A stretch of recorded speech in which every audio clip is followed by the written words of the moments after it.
So right friend, currently nandito ako ngayon sa kaligitnaan ng Alabel Capitol na hindi ko alam, maganda dito kapag umaga. Pero tingnan mo yung sa likod ko mga preng. Yan yung Alabel Capitol ng Sarangani. So dito sa likuran ko naman is yung main road ng Sarangani. So may fencing dyan, so hindi makikita yung road. Pero mga preng, nandito ako ngayon sa sobrang malapad na harap ng Sarangani Alabel Capitol. Na sobrang ganda kasi nga dati tataas yung damo dito, ngayon nilinisan na nila pati yung daanan natin.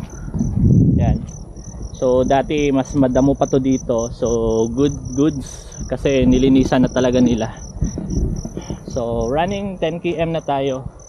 Hintayin na lang natin na umabot ng 10 km, then pahinga, then uwi kasi nga magte 10 PM na din.